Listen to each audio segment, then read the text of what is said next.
Okay. CBS, got it. Okay.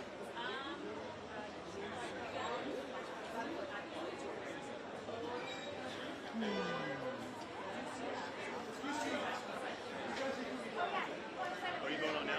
I'm going down. What's that start? What? You going live right now? Yes, testing. 1, 2, 3. Hello? Hello? Is this thing on? Yeah. Hello? Hi, guys. Oh, hi, Nancy. How are you? Yay, Natalie. This is Nancy from Rolling Stone. Yeah. Thank you guys for all coming out today. Seriously. It means a lot to the family. Hi, how are you? Oh, my gosh. Wow. Seeing a lot of people. Haven't seen in a long time. Yeah.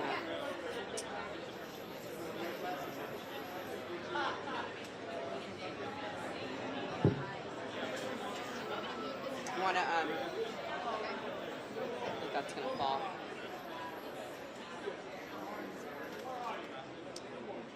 So, yes, my name is Holly Baird. I do the media relations for Mark Garagos. True. I did not pick his tie today, so don't blame me.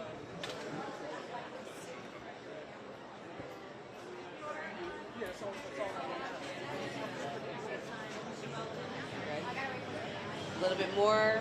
Hello. Holly. Yes, I believe so. I think there might be one that's not going to be here. I can tell you that it was another speaker, not a family member. Hi. Yeah, you're good. Thank you. All right, I think it's good. Like a little felt on it. Hi. Look at you. I love that. Arts and crafts. Right here in front of CCG.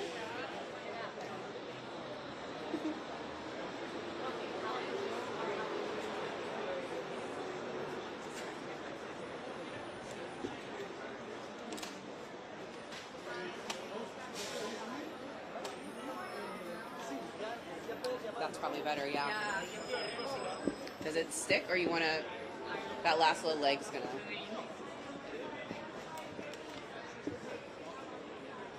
So I think that's gonna fall. What I would do is probably anchor it underneath this.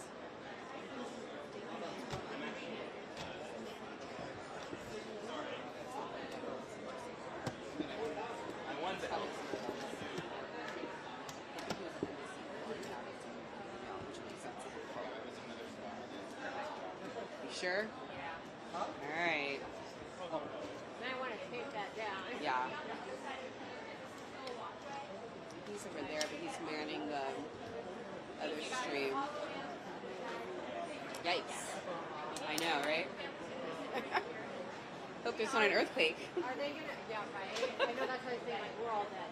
Are they gonna be out right at one? We're gonna take it live. I think they're live. I believe so. My phone?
Okay.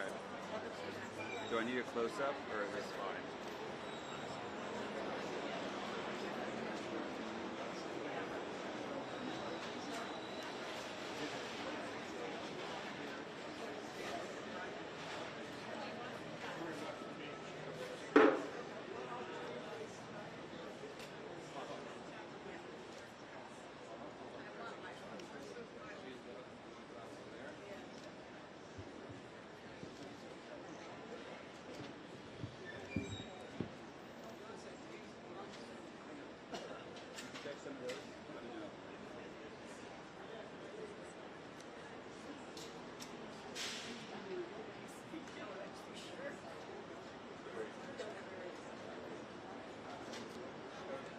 Good afternoon.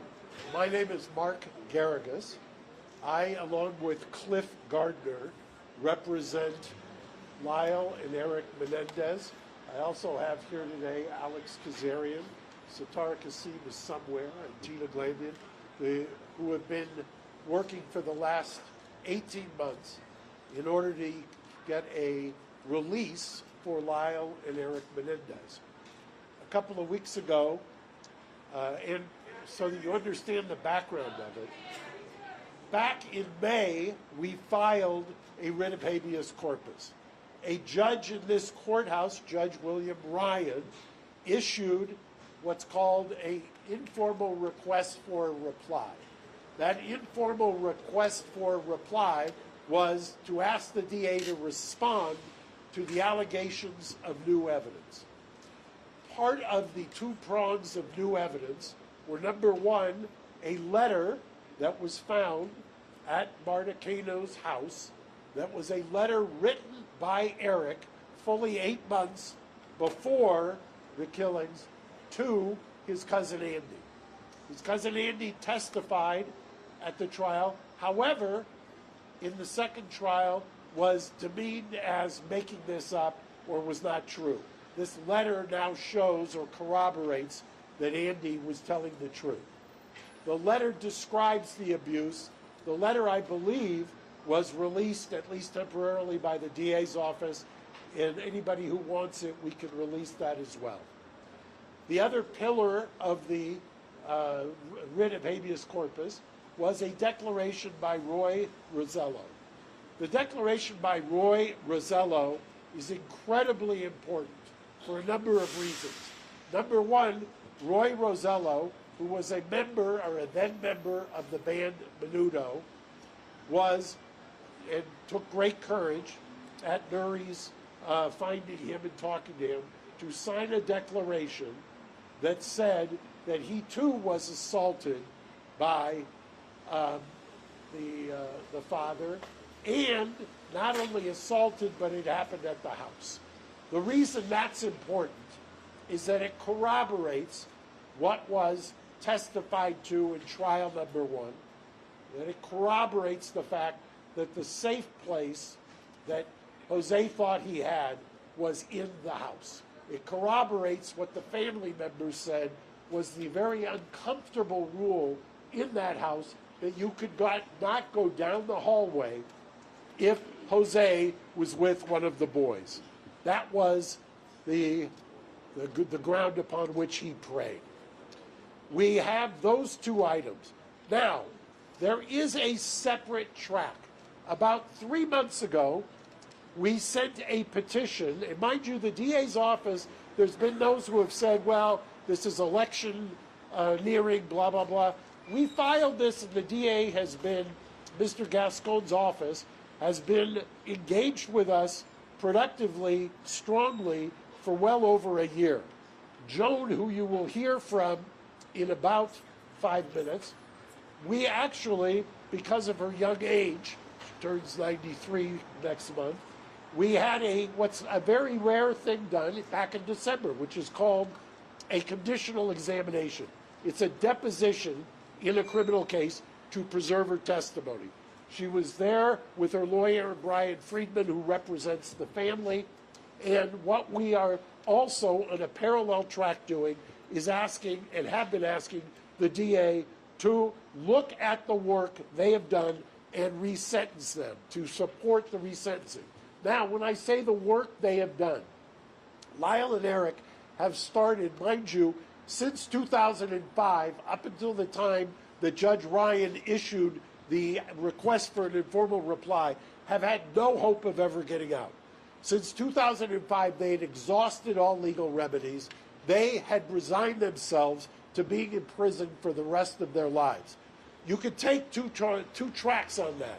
You could either just become a hardcore, irreconcilable recidivist, or you could do what they've done, which is create programs, counsel people, develop amazing programs, mentoring people, go to college, get degrees. Lyle, in fact, graduated from the first ever class in June. I watched it, of a combination of UCI along with the Department of Corrections. The first class, Mr. Friedman and I were there, of 22 prisoners who got their BA degree while in prison, and a bunch of them life without parole.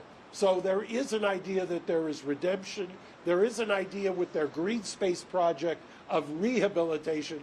I will tell you, in over 40 years of doing this, I have never seen the amazing exemplary rehabilitation and mitigation evidence that we have now presented to the DA's office. We're going to hear from the family today briefly, and I will tell you, I'll give you kind of a coming attraction. I will start with Anna Maria. She will tell you exactly the genealogy. We have over 20 relatives, both Kitty and Jose's sides of the family. This is virtually unprecedented in my practice, and I would dare say it anywhere, that 20 family members on both sides, victims, constitutional victims under Marcy's law, are here to urge the DA to resentence. When, after they're finished speaking to you today, we will then, Mr. Friedman will take them across the street to the Hall of Justice, and they will go through what Gascon does in resentencing, and they will meet with the resentencing unit. They will, under the California Constitution, Marcy's law, they will voice their opinion on why they believe it's time that these gentlemen come home. That they've spent over 35 years, and I've said it once, I've said it twice, if they were the Menendez sisters, they would not be in custody.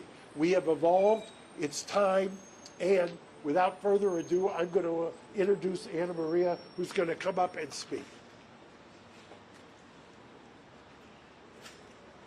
Good afternoon, everyone. Buena tarde. My name is Ana Maria Baralt. I am the niece of Jose Menendez. I stand before you today not just as a member of the Menendez family, but as someone who believes in truth, justice, and healing. Before I get started, I just want to say that I know this is an election season, but for us, this is not a political issue. This is about truth, justice, and healing. On behalf of our whole family, it is my honor to formally introduce our new coalition, Justice for Eric and Lyle. Like so many others, I struggled to process the events of that fateful August day and the loss that I felt. Over time, it became clear that there were two other victims there on that day, my cousins Lyle and Eric. Lyle and Eric would continue to be victimized. They would be victims of a system that wouldn't hear them. And they would be victims of a culture that was not ready to listen. They would be mocked. They would be called cold-blooded killers, left to rot in jail and denied any hope of redemption. If Lyle and Eric's case were heard today, with the understanding we now have about abuse and PTSD, there is no doubt in my mind that their sentencing would have been very different. And yet, despite their circumstances, they have chosen a life of light. Without hope of release, they persevered. They have sought to better themselves and serve as a support and inspiration for survivors all over the world. Their continued incarceration serves no rehabilitative purpose. It's time to recognize the injustice they've suffered and allow them the second chance they deserve. Now here we are, both sides of the family united, sharing a new bond of hope. Hope that with the re-examination of their case, a new outcome will be reached. Hope that this 34-year nightmare will end and that we will be reunited as a family. I am here to ask the District Attorney's Office to take into account the full picture, the truth that was hidden for so long. Lyle and Eric deserve a chance to heal, and our family deserves a chance to heal with them. Please join us. Visit www.justiceforericandlyle.org and sign our petition. And if you'll indulge me, I have 2 more statements to read. The first is from my mother, 85 years old, Terry Baralt, the sister of Jose Menendez. She can't be with us today due to health challenges, but she sent me this. I'm sorry that I can't be there in person to support my nephews, Lyle and Eric. I begin chemo soon and my doctor says no flights. I need to be strong. I wish to make it clear that I stand firmly with this family. I am Lyle's godmother, and I love them both very, very much. My nephews have spent 3 decades in prison helping others. I have seen great growth in them. Even the law enforcement supervisors and corrections have written letters to the court asking for their resentencing and release. Millions across this country agree. I implore the District Attorney's Office to end our prolonged suffering and release Lyle and Eric back to our family. 35 years is such a long time. My prayer is that I live long enough to see my nephews again and to hug them once more. I have another statement, and this is written by a family member of Marta Cano and Andy Cano, that Andy, the one to whom the letter was written.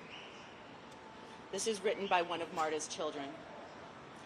Thank you for giving our family the opportunity to express our thoughts during this pivotal time in Lyle and Eric's case. Our family's tragedy has always been very public and has been extensively covered by many media platforms.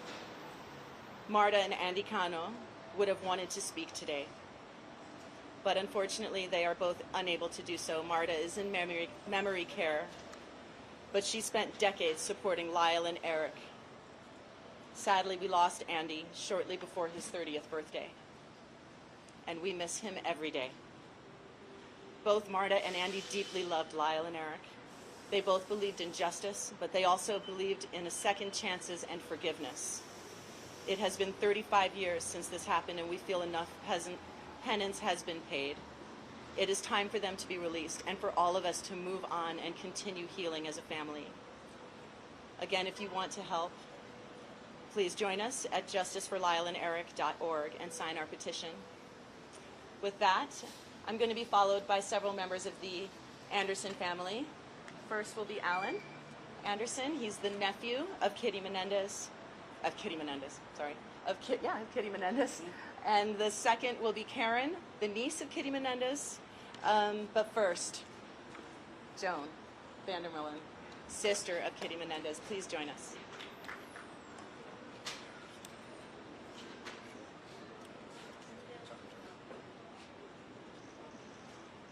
Two soldiers, thank you.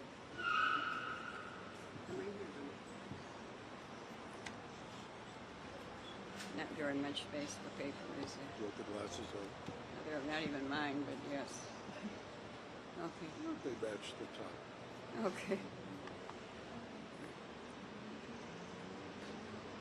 Please know that I'm nervous and full of emotions. I never thought this day would come. I am Kitty's sister. I stand here today with a heavy heart and also with hope and justice and understanding. We have received such an outpouring support in recent weeks, which led us to launch this formal initiative. For many years, I struggled with terms with what happened to my sister's family. It was a nightmare none of us could have imagined. But as details of Lyle and Eric's abuse came to light, it became clear that their actions, while tragic, were the desperate response of 2 boys trying to survive the unspeakable cruelty of their father. As their aunt, I had no idea of the extent of the abuse they suffered at the hands of my brother-in-law. None of us did. But looking back, I can see the fear and tension that their father had instilled on them. They were just children. Children who could have been protected and were instead brutalized in the most horrific ways.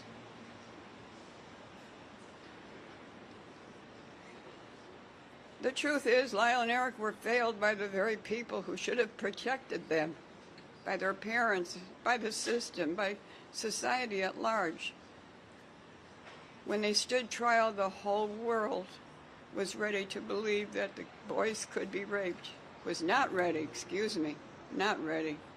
The whole world was not ready to believe boys could be raped, or that young men could be victims of sexual violence. Today we know better. We know that abuse has long-lasting effects, and victims of trauma sometimes act in ways that are very difficult to understand.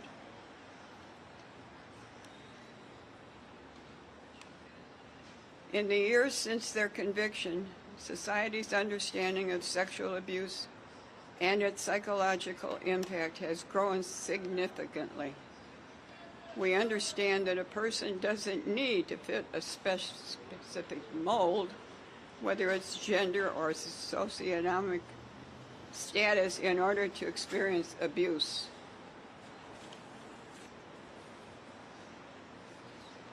In their case, if it were tried today, the evidence of their father's abuse would not only be admitted in court, it would provide essential context for why they acted as they did.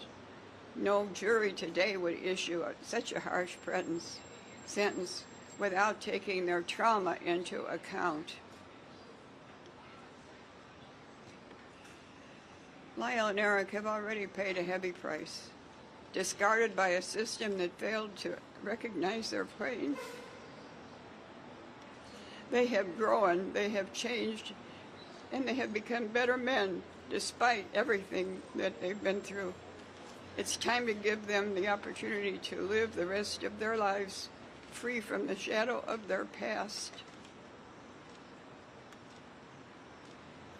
While I recognize it is election season, this isn't about us or about the politics.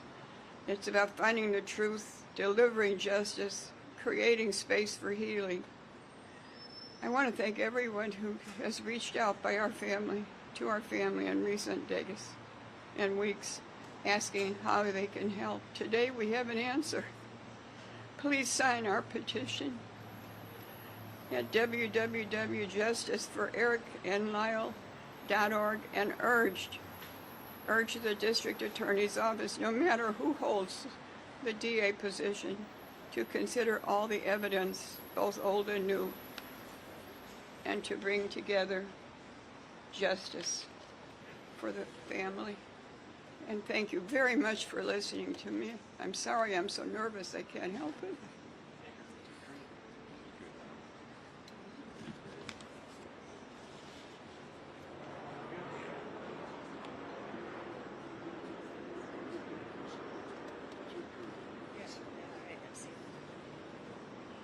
Next, we have Alan Anderson, nephew of Kitty Menendez. Hello, and thank you, everybody, for being here. Hello, my name is Brian A. Anderson, Jr. I am the Kitty of Menendez. I'm Kitty Menendez's nephew. I am proud to be a member of this family and to help spearhead this formal effort to organize and galvanize all the support we have received. Together, I believe we can finally bring justice for my cousins, Lyle and Eric. I've known Lyle and Eric my whole life. I can tell you without a doubt that they are not the villains they've been portrayed as. They were boys, young, scared, and abused by their father in ways no child should ever experience. You, the media, focus so much on their actions, but they never were able to tell the full story of their abuse that drove them to such desperate measures. When I think about the pain and suffering they endured, it breaks my heart to know that the system failed them so profoundly. They tried to protect themselves the only way they knew how. But instead of being seen as victims, they were vilified. Their father's abuse was dismissed, their trauma ignored, and their truth mocked by millions. Today, we know that trauma can lead to actions that, while difficult to understand, are rooted in survival. Lyle and Eric acted out of fear, but the jury never heard the full story.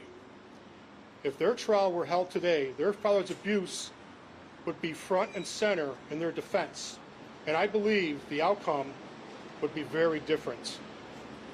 Lyle and Eric are not the same people they were 35 years ago. They've shown that they are more than their past.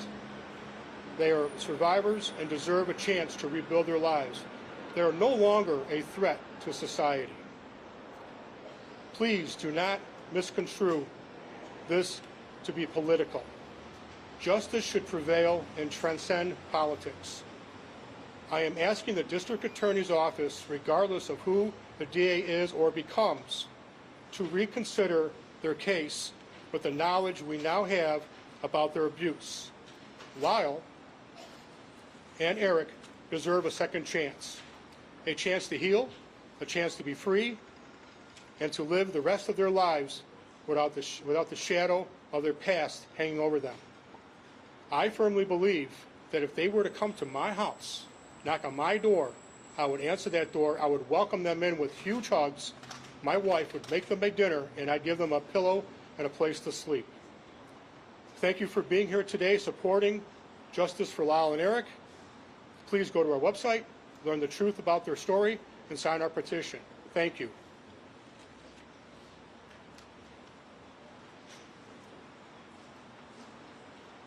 Please welcome Karen Vandermullen, niece of Kitty Menendez. Good afternoon. There's a lot of you, and I'm very nervous. My name is Karen Vandermullen Copley. I am Kitty Menendez's niece, and I'm here today speaking out because I have believed for many years that the truth needs to be known about what really happened to my cousins Lyle and Eric. From the beginning, I believed Lyle and Eric were victims of their father's abuse. I grew up knowing and feeling something wasn't right. The feeling in their house and the father-son interactions were just off. But it was not until the first trial that the full horror of what they had to live through came to light. My sister Diane had evidence of their abuse. That was not even allowed to be presented at the trial. I cannot help but think of how things would be different if the world had known the truth back then, or if they had been the Menendez sisters. Adults of abuse have difficulty getting out of their situations, and yet these were two young boys who were never allowed to make decisions on their own. They lived in constant fear and were unable to make any other decisions than the sexual violence that they were taught at the very hands of people who were supposed to love and protect them. Their sometimes misunderstood behaviors were cries for help that many of us wished we had realized and responded to far sooner. What happened is tragic, but I forgive my cousins. I have forgiven them forever because I know they were acting out of fear and desperation. These were children, just 6 and 8 years old, who didn't understand their own bodies. No child should ever have to endure that kind of pain. This abuse trapped them. It was painful and it terrified them. Their father's abuse shattered their lives and the family's lives, and the courts failed them, failed to recognize their trauma, compounding this tragedy. We live in a time now where we understand how abuse can shape a person's actions, male or female. We live in a time now where we understand what trauma does to the brain development of a child. If Lyle and Eric's trial happened today, the outcome would be drastically different. The evidence of their father's abuse would have been a central part of their defense. And it's very likely they would not have received such harsh sentences. Lyle and Eric have spent most of their lives in prison, paying for their actions. During that time, they have become supporters and advocates for children who have suffered sexual violence. I believe they have suffered enough. I ask the district attorneys to take into account the whole truth and nothing but the truth. I believe they have paid for their crimes, and we as a family have all suffered enough. We are here for them and ready to support Eric and Lyle after released. This is a time for truth and justice, and the time for the path to healing. It is time for Eric and Lyle to come home. We are here for them. Please visit our website and sign our petition. We would love nothing more than for our mom to be able to wrap her arms around Eric and Lyle outside prison walls before she is unable to do so. Thank you. Thank you all.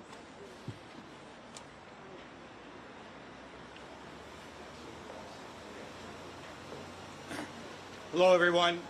My name is Brian Friedman, and I represent the extended family members of the Menendez family. First of all, the family is gathered here in support, and really thanks everyone for coming out and for being here and for supporting one message, which is, this shouldn't happen again. And this needs to stop now. And that what needs to happen is the consideration of second chances, the consideration of the abuse, and changing what we know in our society to be wrong, and we know in our society to give people second chances. The family's here united. Eric and Lyle have been through so much in 35 years, but these family members have been through so much 35 years. They're going to go across the street now. They're going to meet with the DA's office. They're going to exercise their constitutional rights under Marcy's laws to be heard. And they would respect and ask if they could make that journey peacefully so that they can share their truth, desires, and honesty with the DA's office. And again, thank you for the support and for being here. And Mark Garagos, thank you. As Brian said, if we can let, especially Joe, get across, I'll answer some questions in about 2 minutes, if that works. Yes.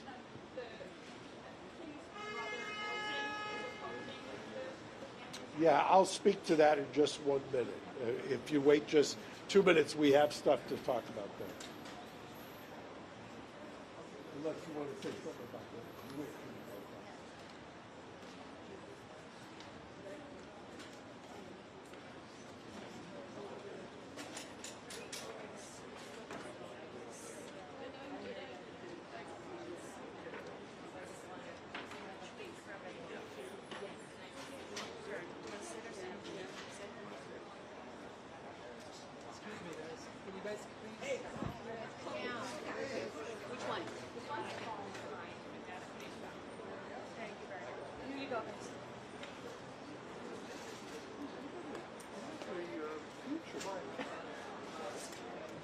God willing, I never do this again. Yeah, give me 3 minutes. Just let me get Joan situated.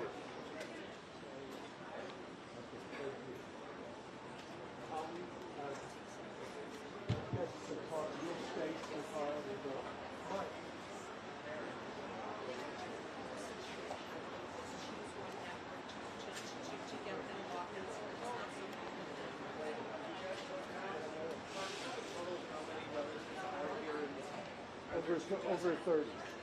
Over 30. You should have said that before. What are you asking, sir?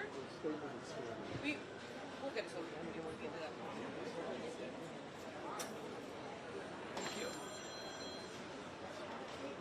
Okay, yes.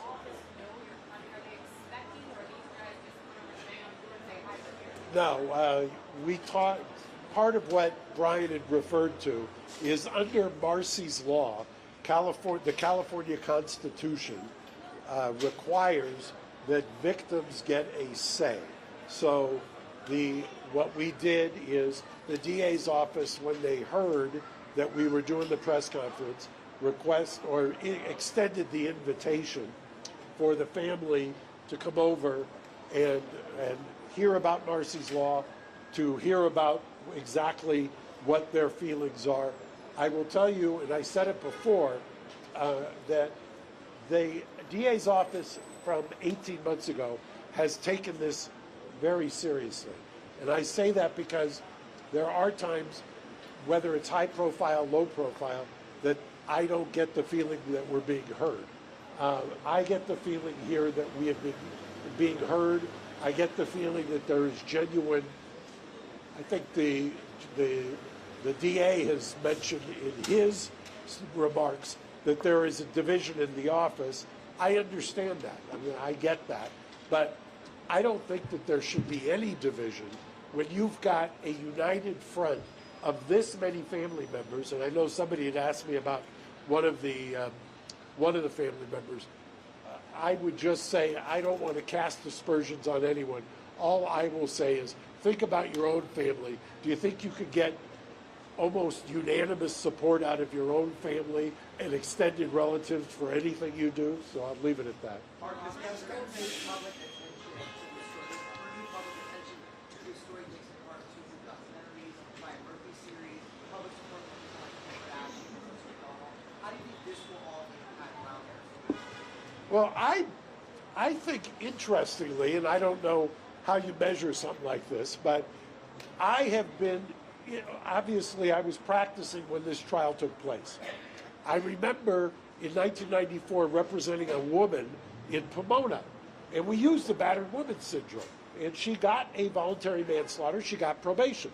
And I remember at the time being struck by the idea, and I've confirmed it now in the transcripts of their second trial, struck by the idea that the DA's office on the second trial took the position, and it may not have been wrong at the time, that the battered woman syndrome, that something that diminishes your intent, did not apply to child abuse.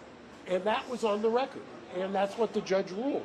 So how do I think, how has this evolved? First of all, the younger generation, I hate to say it, is that when the Ryan Murphy series came out, it was such a caricature of them that the pendulum swing backlash actually created a focus on it, and people then took a look.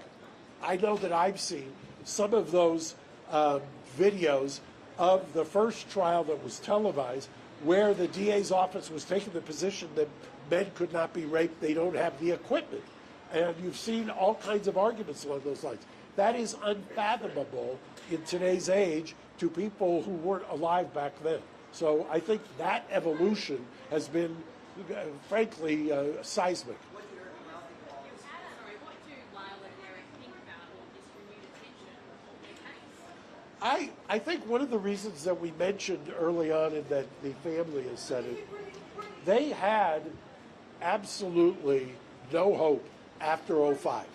So after 2005, they didn't believe, they thought they were going to spend the rest of their life in prison. And they had resigned themselves to it. And all of the programs, I invite anybody to take a look at what's called the Green Space program that they have, the Green Space program that they have created down there that's based on the Norwegian model, that is something that they have done in order to reacclimate prisoners who are being released. I look at both the external programs that they've done and the introspection and work they've done on themselves. I've used the term cautiously optimistic. I mean, there is an irony that DA politics played a role in their conviction.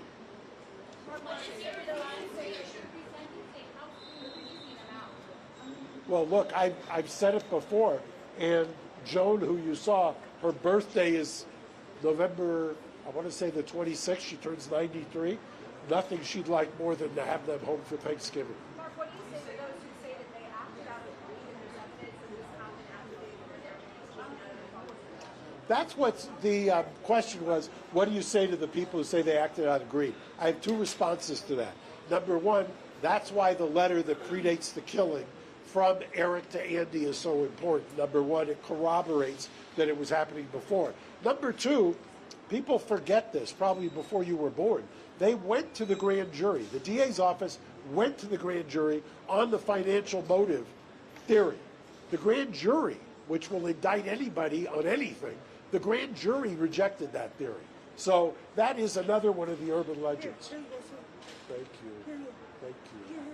Mark, has the DA made any overtures to meet with Lyle and Eric, and have you encouraged him to do so?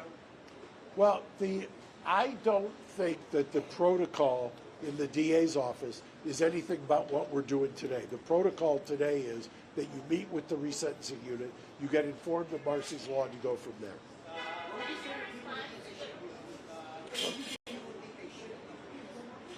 I don't know.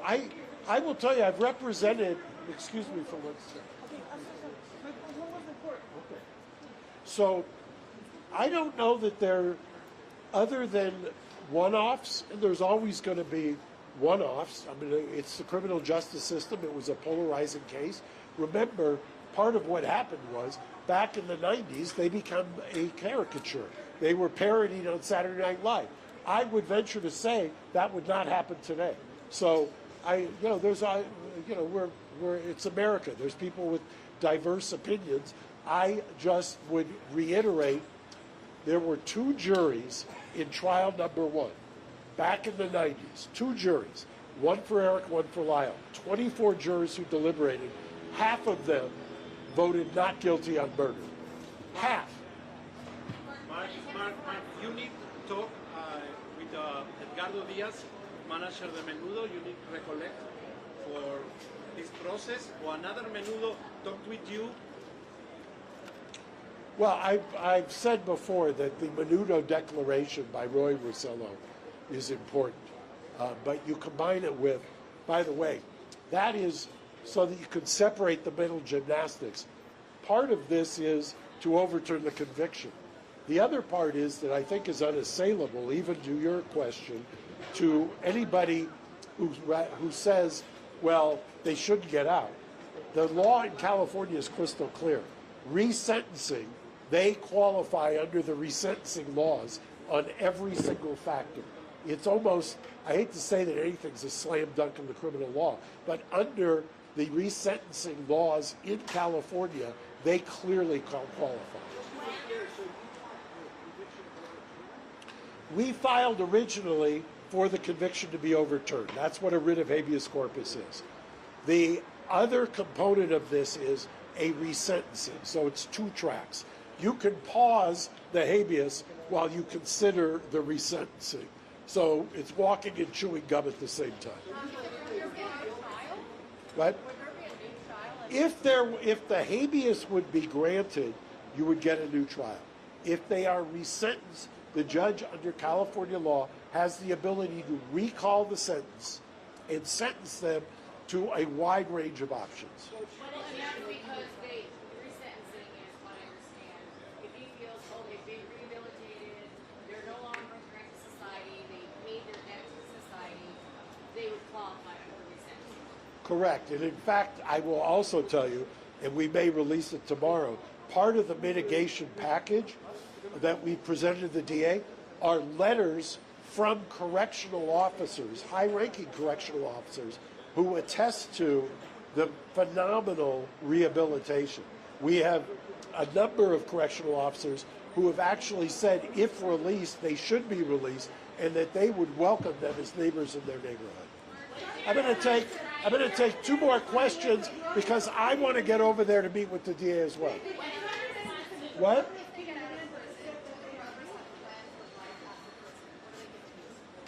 I won't speak to whether they have a plan. I just think that in order to get through each day, that you've got to just ground yourself.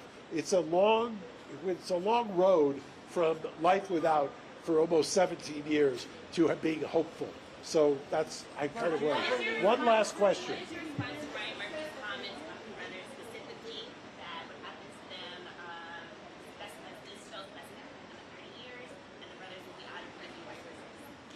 Somebody, some wag, I don't know who it was, I could give him credit, said about Ryan Murphy that of course he's going to take credit. I didn't say it, so I don't know the man. Anyway, thank you.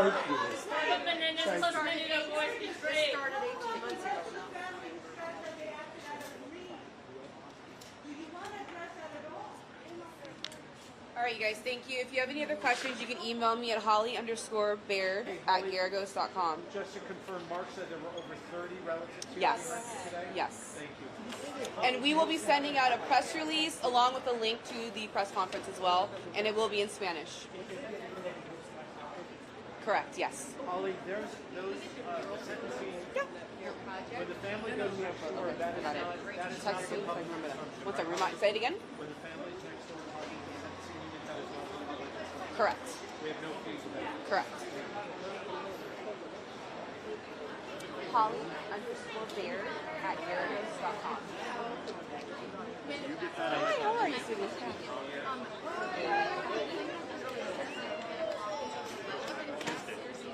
The letter, text me, and then I can send you the exhibits. My phone number is 310-904-9699. No problem. Yeah. So we're not doing any interviews today. None. Yes. Yeah.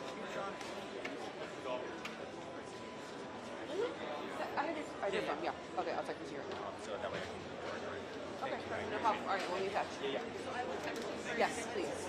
Yes.